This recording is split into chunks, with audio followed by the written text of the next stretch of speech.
Hey, welcome back. We are on episode number 50. We actually are a year mark. Yeah. But because we took off 2 weeks for Christmas, it's number 50. Yeah, pretty cool. We're excited about that. Yeah. All right, we're going to get started down here now. Okay, thank you. Sorry. You're good. Hello. We're so excited to be back with you guys. We are on episode number 50, which makes us at 1 year because we took some time off for the holidays. But we are pretty excited. We hit our year mark. We were actually just looking at the growth of it. We've had over 33,000 listens and downloads. In the year. That's pretty awesome for a brand new podcast. We're pretty proud of ourselves and of you guys for following along, and it's been a fun journey for us so far. Well, I think it's been fun too to hear people saying that they've had the courage to homeschool. Mm-hmm. Like somebody on our Instagram hopped on and said, thank you for the recommendations. They did the good and the beautiful language arts. Oh, that's cool. And so she had planned to take her kids out at the end of the year, but because of circumstances, she took them out sooner. So having the support system of our podcast. So we love you guys. Thanks for listening. And we're happy that it's making a difference in your lives. So thanks for your comments and your suggestions through the year too, to help us fit your lives better. Yeah, and all the shares, we love that. Mm-hmm. So today's topic is... We're going to tell you the worst thing a mom can ever hear in her day. What do you think it is? Well, I know. Yeah. I'm bored. I'm bored. You have Bored. to say it like that. What can I do? I'm bored. Mom, I'm so bored. Yes, so that's what we're talking about with you guys today. Oh my gosh, what the is art of boredom. But like, what do you think of if you're it drives me crazy. I'm like, I'm sorry. Like an Hi, annoyance is, hi, bored, I'm Karin. Yeah. It's like a dad joke. I'm good at dad jokes. Yeah. My dad was good at dad jokes. That's awesome. No, but for reals, it's usually an obnoxious thing to hear your kids say. And when I hear it, I usually say, okay, let's get some work done. Then I've got some chores that you can do or whatever. I don't know what you say. Well, it's interesting. So I had I feel like my kids, the oldest 5, were raised as one child, right? And then we have Briggy's by himself and George will be by himself. Yeah. So we kind of already did the board thing and kind of figured it out. And now Brigham's entering it. Oh, yeah. And so it's been coming up a lot at our house of learning how to be bored. Because when did we as a culture decide that boredom was a bad thing? I don't know. It's interesting, isn't it? We hate it. Like, people hate to be bored. They always want to be busy and doing. And I think our kids, or most of the youth and children these days, don't know how to be bored. They just can't handle it. And I think some reasons why are because of how much structure we have in our lives. Our lives are so filled and so structured and planned to the minute that these kids don't even have any downtime in their lives and don't have any time to be bored. They don't have time for it. And we're so used to such a fast pace, not only in our lives and our activities, but with games and movies, and everything is instant gratification. I was going to say, we laughed about this with our kids one day, that we had to go to Blockbuster or Hollywood Video. That was another big one, and sometimes the videos we wanted weren't there. Right, and so like first you had to drive there, and then you had to hope it was there, and then you could watch it, then you had to hurry and get it back. Yeah. And so just to watch a movie, and even music, you'd have to go and buy a CD if you wanted a song, and now it's like, oh, just look on your phone, there it is. And we even have our Apple Music, so we just click and it's there. You don't even have to pay for it at the moment. And everything is so quick and so instant and given to you as soon as you want it. And so that's just what we're used to. Our fast food drive-thrus, if it takes more than 30 seconds, we're annoyed. And if the website doesn't load in 3 seconds, we're annoyed. And all of these things that are just so fast and easy for us that we don't know how to slow down anymore. Well, even Amazon Prime, when things come in a day now sometimes, and you're like, oh, this is but if it gets delayed, if it's like a 4-day delivery, it's the worst thing in the world because we didn't order it in time usually. But I know everything's that way. And so I think there's just a lot of factors that have led to that don't allow us we don't know how to be bored. Yeah, it's kind of sad. The average child in America watches 2 to 5 hours of TV a day. I think that's really sad. Well, especially if you add in that they're probably in school too. So they're watching school for 7-8 hours, come home, watch TV for the rest of the day, and then what? They go to bed. Right. There's your day. It's or so sports or whatever other extracurricular they're filled with in those extra minutes of their day too. So there's just not a lot of time for kids to just have downtime. Yeah. So they don't really know how to be bored anymore. And so we're going to share some things of why is it even great? Why, like the art of being bored, why is it so good to have boredom? Yeah. So there's a lot of benefits to boredom, like really a lot of them. Did you know that? I think it's cool. So it's really good for kids to learn how to entertain themselves. I've noticed when friends or cousins sometimes come over to play with my children, and they come to me constantly telling me they're bored, these kids. My kids rarely tell me they're bored. Yeah. It's almost never. I don't notice it very often. But these other children that come into my house are not used to our pace of life, I guess. Yeah. I'm not entertaining or my children all the time. Or we rarely have our TV on, and we don't have video games that they play. And so they'll come over and they don't really quite know how to entertain themselves or what to do with themselves. And so they're telling me they're bored often. And I think those children are very used to a filled life, and ours is a little less filled than most. But I like that. I prefer that. Yeah. That's kind of one of my favorite parts about our lives, are the fact that we have time for my kids to go out in the backyard and play, and they build forts in our bushes, and they carve sticks, and they do things that kind of more old-fashioned stuff to entertain themselves. Yeah. But it's really good for them. And on cold or rainy days when they're inside, we have craft bins, and they pull things out and they create things. Not out of my instigation, like they just come up with something in their mind. Like my little 5-year-old, she's 6, I guess now, 6-year-old is constantly just making things out of pipe cleaners and papers, and just making, and all out of her own creativity. And those are some benefits that come from learning how to just be bored and to use your time to learn how to entertain yourself. Yeah. But also, I believe I was reading it with Steve Jobs, was saying, like, you have to have time for he walked every day, I believe, and just time to wander, to think up ideas. And so if you were just constantly, and it was funny when I ran this morning, I actually took out my music because I just wanted to think. Yeah. And because you can't have a thought and an idea if there's constantly noise in your head. And noise. I do that often when I'm running too, where I'll just go without, because I'm usually listening to a podcast or music or something, or a book when I'm running, because it keeps my mind occupied, so I don't think about the discomfort. The excruciating pain. So when I do take it out, I ran a race recently, and I just took my headphones out and ran without it. It was the last one I did, and I had the best time. And the people around me were having conversations, and I was thinking, and I was noticing nature more, and there was just so much more going on in my mind. And I remember at the end thinking, that was the most fun race I've ever run. Yeah. And I really think it was because I just didn't have something in my head constantly telling me what to do.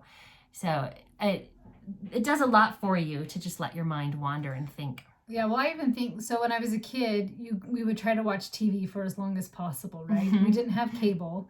So you had like 2 chunks of the day where you could watch television, where there was something good on. And then it was the judge shows, or like all the weird just shows that came on. Soap operas, things that like I couldn't care less about. So we would go out and explore.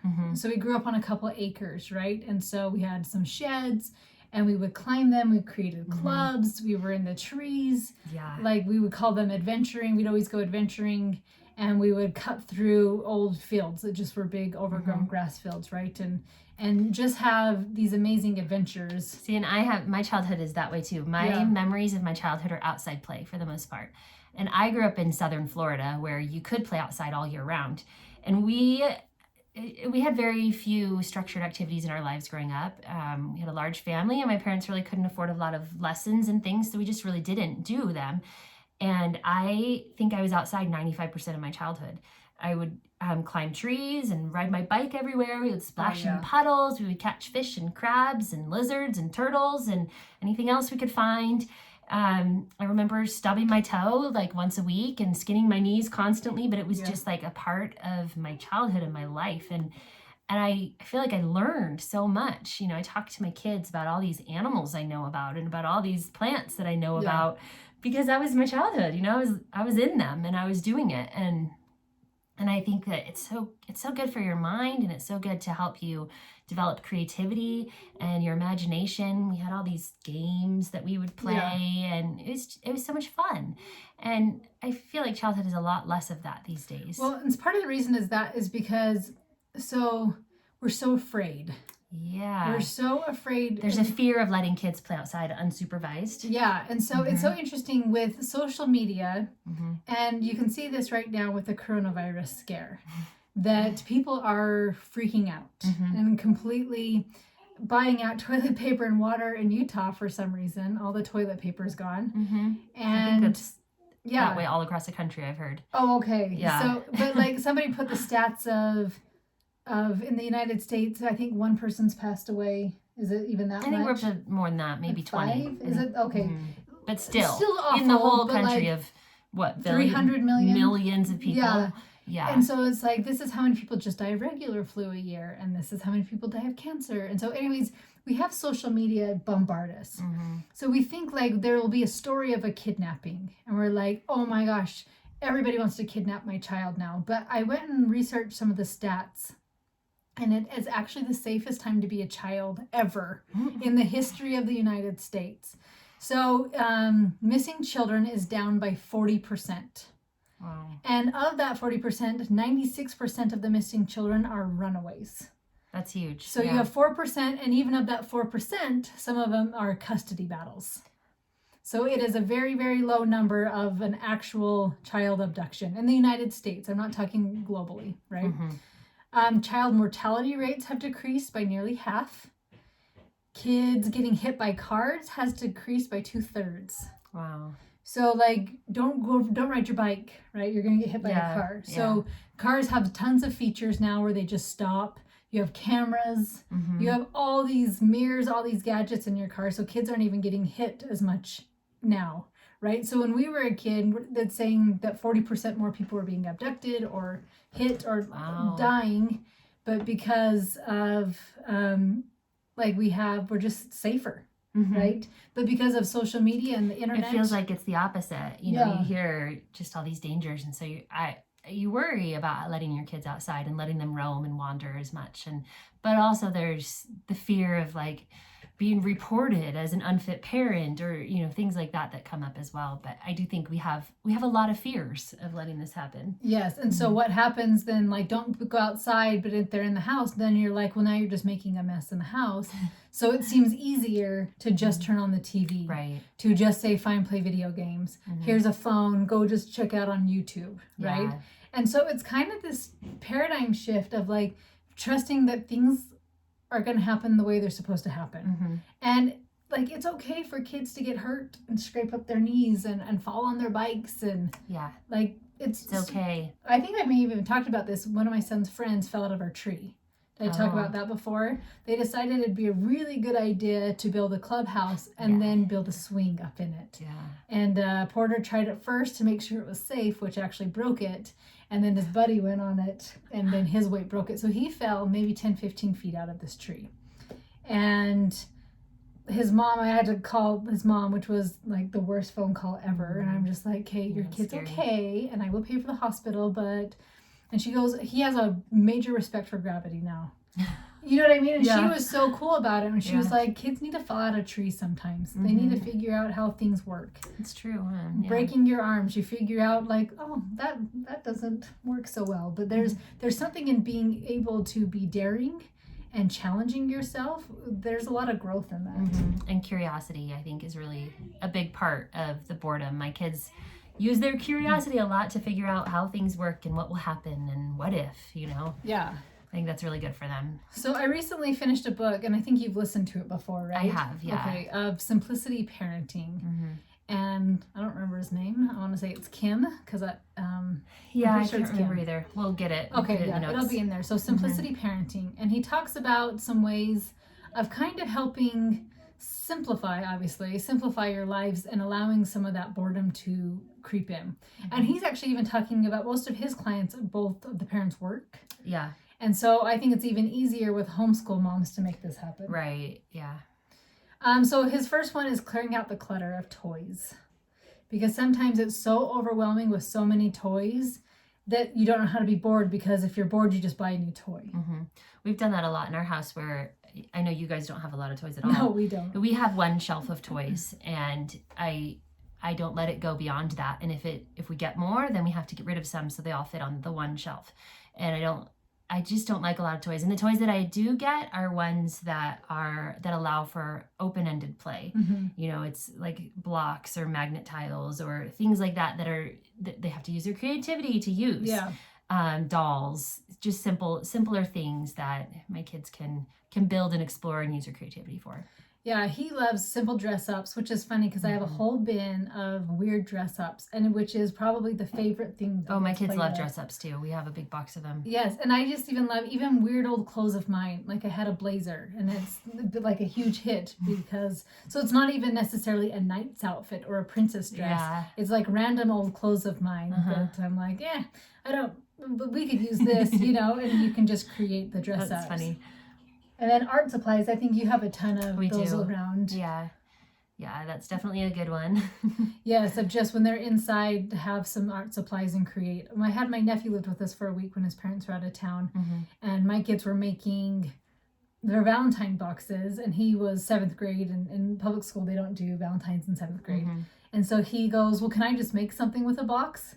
And he created a whole football stadium. Oh, fun. And had cool. Paper and the goalpost and everything. That's so great. Just allowing him the space, like, yeah, here are the knives and for the cardboard and scissors, right? That's he was, like I said, people are worried about their kids getting hurt. I apparently wasn't. Well, when they reach a certain age, I think they're okay. Yeah. Yeah. That's funny.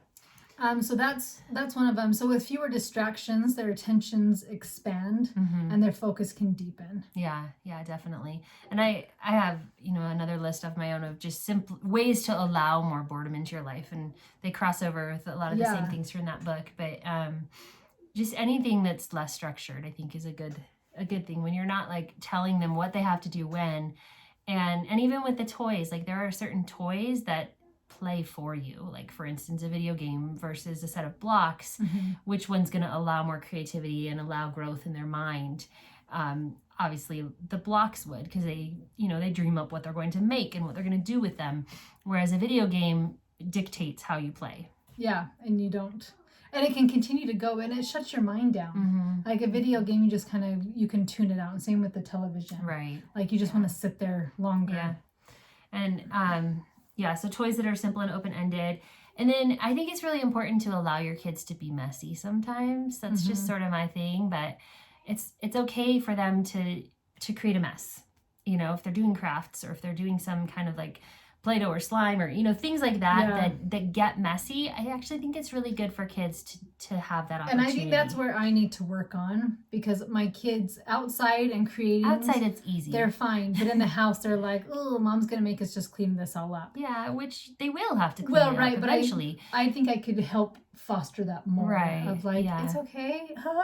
Like I'm going to outside. But that's something that's bothered me. And so that's definitely an area for myself to work on, is kind of allowing those messes. Well, and you can set limits if it's a bother.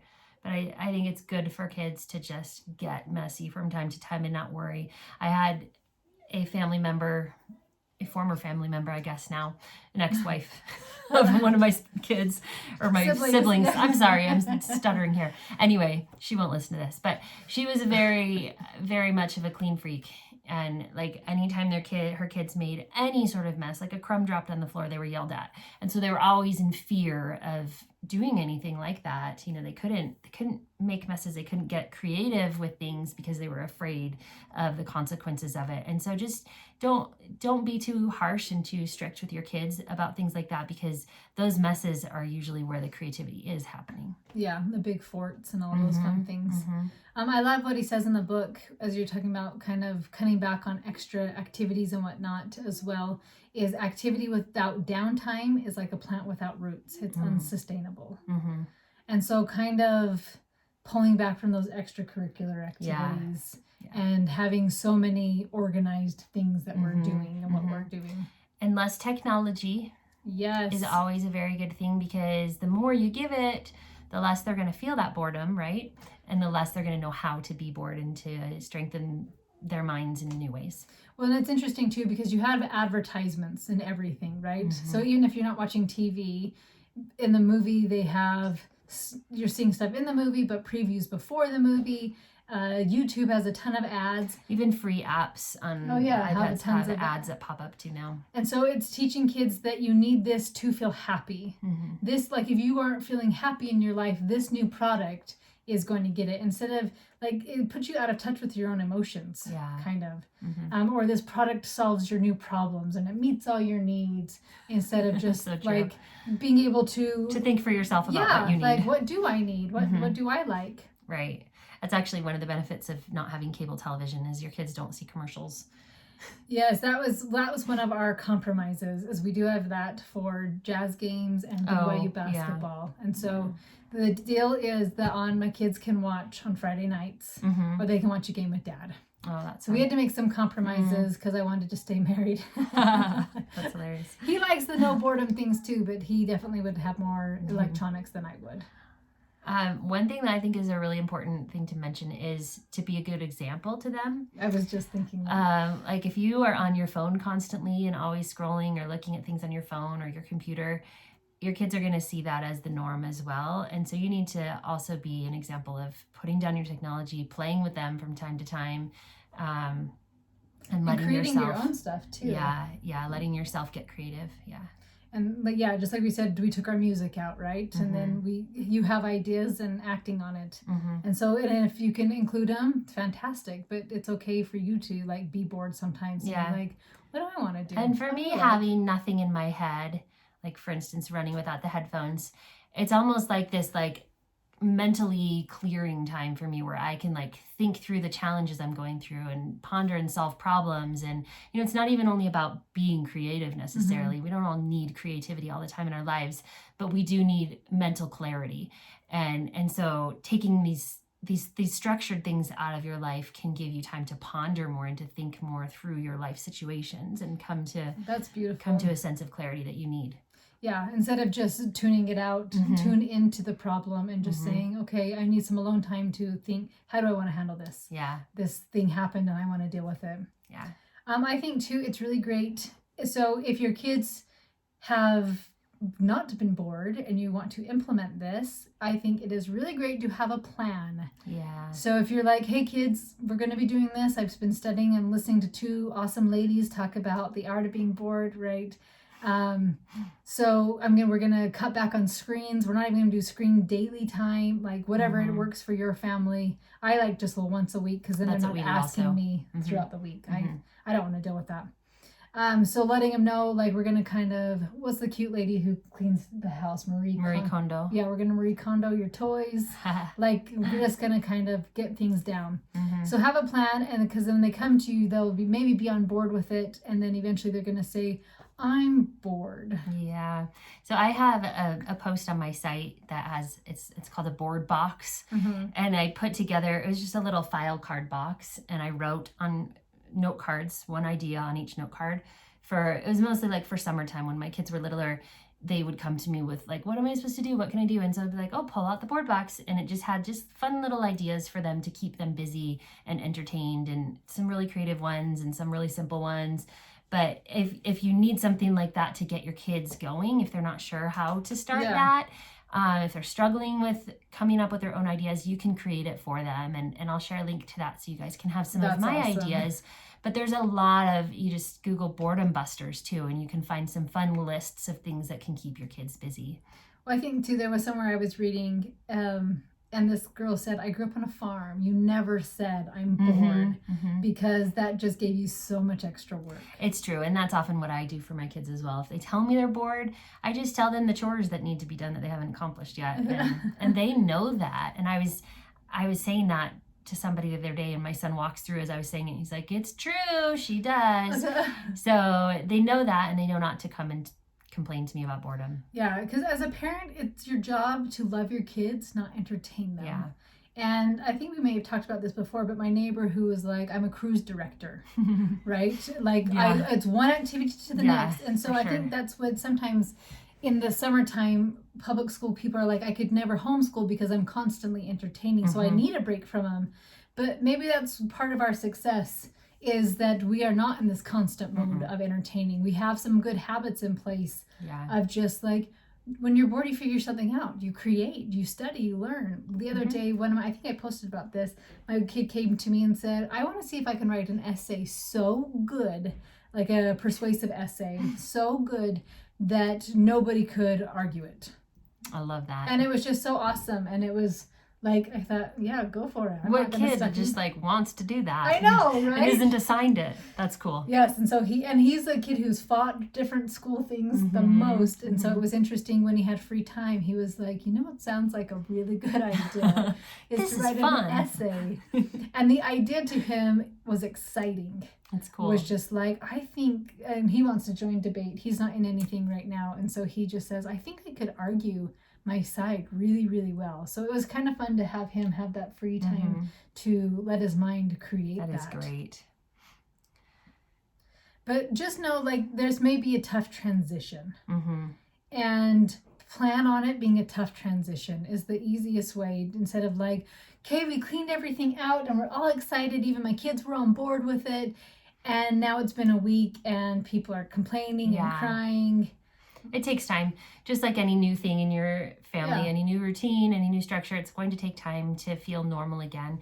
I know there's times when I allow more technology for my kids. Like I let them play on the iPad or something if they're sick. I'll just let them, things like that. But then coming back off of it is always kind of this detox period, especially for my youngest. She ends up having to have this detox where she can't function, or she's really grumpy or something for a little while, and it's because of being used to that, whereas normally we don't have it as much. So there's definitely going to be some. Well, that's what somebody told me too. Like when mom's sick, sometimes you'll just like, okay, watch a show. But she goes, I would rather them destroy my house with creating because I can clean up a mess. It's much easier to clean up a mess than detox a TV zombie. Yeah, it's true. And so, last week I got sick and we finally, by the end of the day, I was like, fine, we can all turn something on. And like, we just did one show. We're like, we can do one movie and then we're done. But it's a legit thing, that little zombie. It is. It really is. It makes a big difference. So. And as you're like in and out with them homeschooling every day, that's exhausting if you are fighting this. Like, can I plan something? Can I plan something? If it's just no, like then that gets... It just makes it easier. Yeah. And so I love that works for my family once a week. Yeah. Once a week they can have, and it's just a nighttime. It's not like a full day of binging, but it's when mom and dad go out, then they can watch them stuff. Yeah, that's what we do also. Yeah, Friday nights. Yeah. So the art of being bored, I love it. And it's actually been good for me too. I started quilting. Oh, good for you. Like That's I have awesome. hobbies and things I like to do too. And finding time to be bored. Maybe if you have a newborn, you're like, I would love to be bored again. Times and seasons. Definitely. Well, thank you for tuning in today. We hope you find some valuable tips. We'll see you next week. See you guys.